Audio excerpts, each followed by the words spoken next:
So previously we had looked at St. Patrick, St. Boniface. These are really well-known figures who are well-respected and pretty famous. I want to look at someone who is, first of all, not a saint with a capital S, and who is a fairly obscure figure. Historically, a lot of people know about him, but know very little bit about him.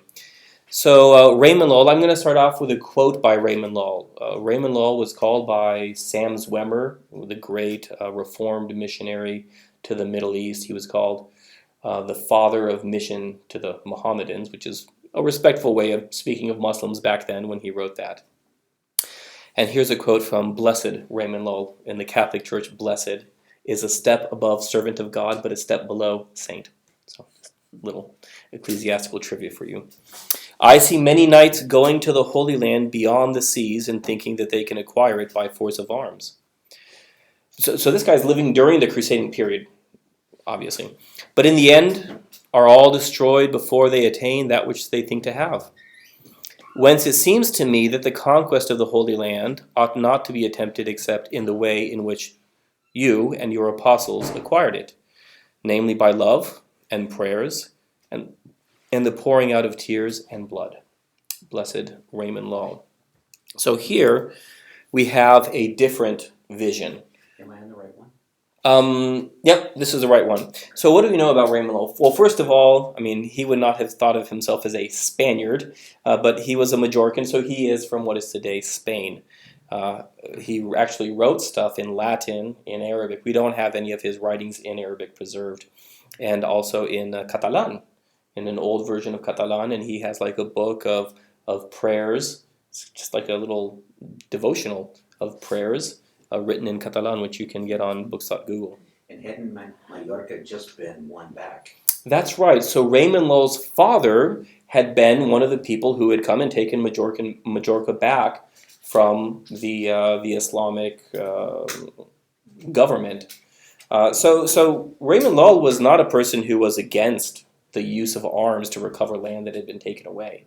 He's thinking in terms of mission. Okay, so he's not a pacifist. He realizes that sometimes you do actually have to use weapons, but in terms of regaining the Holy Land and really reaching into the Muslim world, he's thinking that using military means is not the way to go. Okay. So what do we know about Llull? As I mentioned here, his father had assisted in the Reconquista. He was a cosmopolitan. This was a cosmopolitan and multi-religious island. He was a poet, novelist, and courtier. Like many saints, he lived a very fleshly, worldly life until he had a mystical experience. There's two different versions of the mystical experience that he had.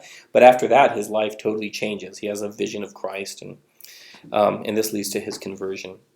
And for him, the heart of his understanding and his vision, and he's very, very mystical in many ways.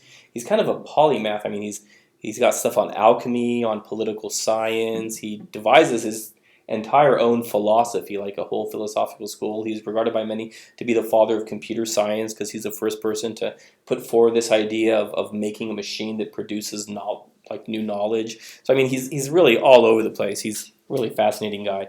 And for this period, he's also very different because guess what? He's not a monk. He's not a priest. He is a layperson. He's a layperson. He's married to his wife. I think they have 2 kids, if I'm not mistaken, at least 2 kids that live into their adulthood. But the love of Christ will become absolutely key to his vision and his understanding of who God is. Okay, we'll go down. Okay, I already mentioned the first thing. So he does end up going on multiple missions to North Africa, especially to Algeria. He decides that he wants to learn Arabic, and ultimately he's martyred around the year 1314. He's born around 1232, by the way, if you want his time period when he's active. And he is eventually given the title of the Catholic Church, Doctor Illuminatus, the enlightened teacher. This is a very important, big deal in the Catholic Church to be given the title of doctor. It's much more rare than given the title of saint. And he's either, we don't know exactly what happens at the end of his life.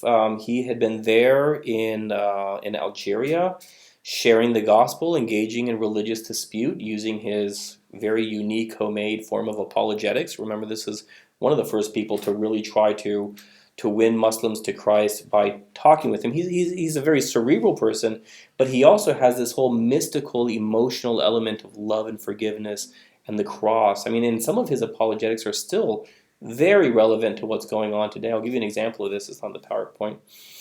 He says, some people think, aka Muslims, that Jesus dying on the cross is a great insult to the glory of God. Have you ever heard this before? He says, but if they understood the glory of the redemptive act and the profundity of God's love shown in this, they would not say such things. It's not a verbatim quote, but that's a paraphrase. So he's already engaged in some pretty profound understanding of what Islam is. We don't know if he's actually killed in killed in Algeria and his body is taken back, or if he is abused so badly and they're trying to get him back and he dies on the way. But the point is, he has died because he does die because of martyrdom, we'll say, and he is buried in Majorca. So we can all take a trip to Majorca sometime and visit his tomb. Didn't he also propose starting schools to learn Arabic for the purpose of mission? Absolutely, and I am getting there. But that's great. So Christian witness and Lull's thought. So what's Lull thinking? And by the way, here is this fantastic. I love the new PowerPoint. You put a picture in a text, and it's like, can we suggest something better? The right one, or is that? This should be Christian witness and Lull's thought. Yeah, this is it. Okay. So he's arguing from common ground. Okay, so he's saying, let's not begin with, well, our book says this and your book is wrong. Let's try to figure out what we actually have in common and see if we can start with that. This is not syncretism, okay, but he's developing some of these ideas. And his main kind of philosophy of witness and mission is in the Book of the Gentile and the Three Wise Men. And it's interesting that he puts this in a narrative format. There's these three wise men, a Christian, a Jew, and a Muslim, and they're traveling and they decide to sit down and have lunch in a wood, in a forest, and they meet a guy who's a Gentile, meaning someone who has none of these religions, and the guy says, well, each of you tell me about your religion so I can choose the best one to follow. And so each of them lays out kind of the tenets of their religion. So this is where it comes to the point that you were making, devotion of learning Muslims' languages and cultures. He really understood that, we can't just use our foreign language. So he actually goes out and buys a Muslim slave, an Arab slave or servant, and learns Arabic from this person. Now, that guy will eventually try to kill Raymond Lully, but fortunately fails. But this is a thing that happens. These things happen in life. So he learns Arabic, and he starts to write, and he gets to a point where he's able to have sophisticated debates about philosophy and theology in Arabic, which is a very high level of Arabic. I mean, it's not hard to get to a basic level of conversational street Arabic, but to get to that level, it is quite difficult. And he will propose we need to have centers of learning so we can train people to do these things. And he will eventually start a school of ministry. Now, unfortunately, it will not last very much beyond his own life. But because of his influence, there will be founded chairs of kind of Semitic or Eastern languages in places, I think, like Oxford and Lyon. I think those are the two universities. They exist to this day. So, I mean, that is definitely a lasting influence. And of course, when Protestants are starting to figure out, especially within the context of the Ottoman Empire, like, how do we reach people? This is one of the key people that they're able to go back to and say, well, this guy was literally, 500 years ahead of his time in thinking about. He wasn't the only one. There were other people who were preaching to Muslims and trying to debate with Muslims. We might get to that later on. But in terms of really trying to mobilize a lot of people, found centers for training people, put together a kind of a working apologetic and spirituality, like in terms of the scope of his work and the devotion he put into it, he's just far beyond anyone else. He does write his Ars Magna, which means the great art, He looks at Aristotle and Plato, and he says, now I'm going to come up with my own body of philosophy, my own way of doing philosophy, which he does. So let's go ahead and move on to the next one.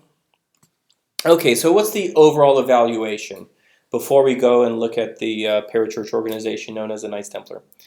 Our overall evaluation, when we look at the Crusades, especially the First Crusade, and Raymond Lully, they overlap in some ways, but by and large, they represent very different ways of addressing the challenge of the Muslim world. Remember that first slide. This is a real challenge.